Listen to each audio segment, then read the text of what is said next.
The desert winds blew gently across the Israelite camp. Moses, the great leader, the prophet who spoke face to face with God, had breathed his last. He had led the people out of slavery, guided them through wilderness trials, and delivered God's laws. But now, the mantle of leadership passed to another, Joshua, the courageous warrior and faithful servant. It was a time of transition, a time of challenge. Before them lay the land God had promised to Abraham, a land flowing with milk and honey, but occupied by powerful nations and fortified cities. The Israelites stood on the brink of destiny, poised to claim their inheritance. But they would need to trust God like never before. Be strong and courageous, Joshua's calling. As Joshua prepared to lead, God spoke words that echoed deep within his heart. Be strong and courageous. Do not be afraid. Do not be discouraged, for the Lord your God will be with you wherever you go. Joshua 1 verse 9. Armed with faith, not just swords, Joshua rallied the tribes. The Jordan River lay before them, its waters rushing fiercely. Yet God was about to perform a miracle that would remind them of the Red Sea and Moses' leadership. Crossing the Jordan, God's presence leads. As the priests carrying the Ark of the Covenant stepped into the river, the waters stopped flowing. A path of dry ground stretched before them, and the entire nation crossed safely to the other side. Joshua 3 verses 14 to 17. To remember God's faithfulness, Joshua instructed one man from each tribe to gather a stone from the riverbed. These 12 stones were set up as a memorial at Gilgal, so that future generations would know. The Lord your God did this, so that all the peoples of the earth might know his hand is powerful. Joshua 4 verse 24.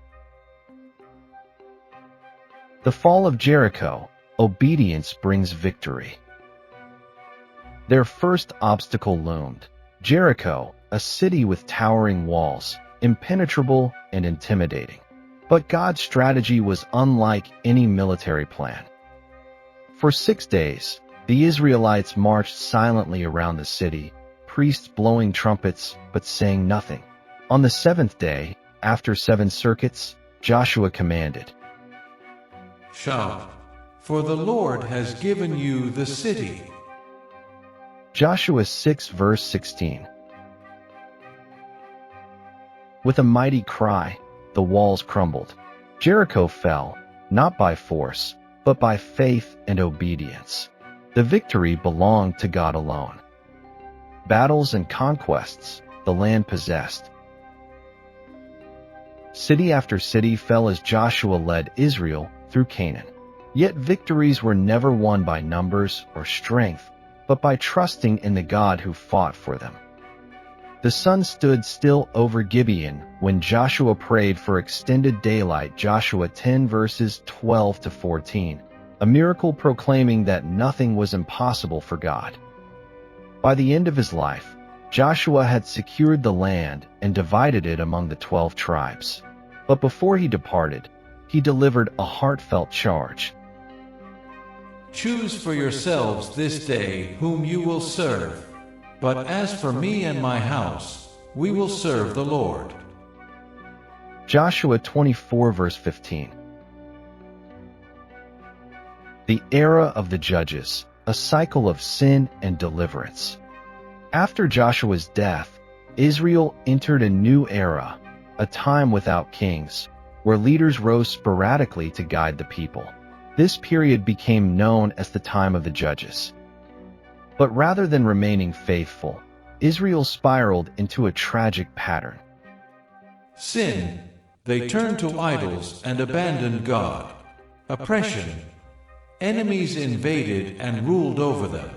Repentance, in desperation, they cried out to God. Deliverance, God raised up a judge to rescue them. Peace, but soon the cycle would begin again. Deborah, a mother in Israel. One such judge was Deborah, a prophetess and courageous leader. Under her guidance, Israel faced the oppressive Canaanite king, Jabin, and his general, Sisera. Though outnumbered, Deborah declared God's promise to Barak, the military commander. Has not the Lord gone ahead of you? Judges 4 verse 14. Victory came swiftly. Sisera fled, only to meet his end at the hands of Jael, a woman who drove a tent peg through his temple, a reminder that God can use anyone, man or woman, to fulfill his purposes. Gideon, from fear to faith. Another unlikely hero was Gideon. Found hiding in a wine press, threshing wheat in secret, Gideon doubted his worth. But an angel of the Lord greeted him with startling words. The Lord is with you, mighty warrior. Judges 6 verse 12. Gideon hesitated. He questioned, tested, and feared. Yet God patiently reassured him, thinning his army to just 300 men, so that when victory over the Midianites came, all would know it was God's doing. With torches hidden in jars and shouts of, For the Lord and for Gideon, the Israelites triumphed against impossible odds. Samson, strength misused, redemption gained. Among the judges, none is more famous or more tragic than Samson. Set apart before birth, blessed with superhuman strength, Samson's calling was clear: to begin delivering Israel from the Philistines. But Samson's life was marked by impulsive desires and poor choices. He married a Philistine woman, riddled his enemies with traps, and fell in love with Delilah, who ultimately betrayed him. Blinded and imprisoned, Samson seemed defeated. Yet, in his final moments, he turned back to God. As he stood between the pillars of a Philistine temple, he prayed, Sovereign Lord, remember me. Please, God, strengthen me just once more. Judges 16 verse 28.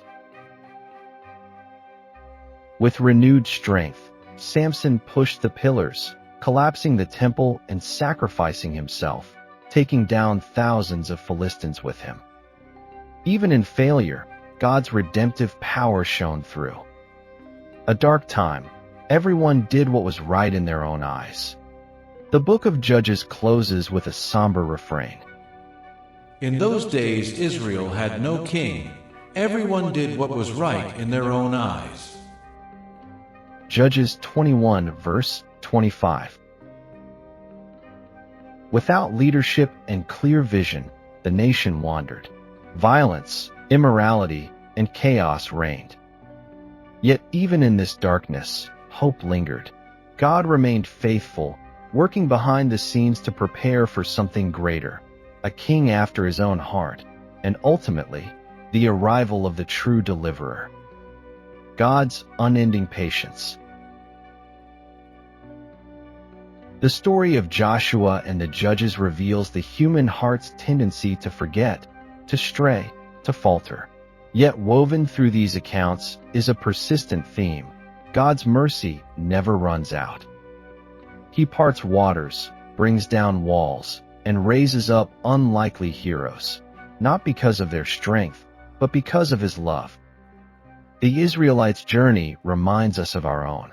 Even when we fall, even when we turn away, God is always ready to raise up deliverance and call us back to himself. If you found this video enjoyable, please consider liking and sharing it.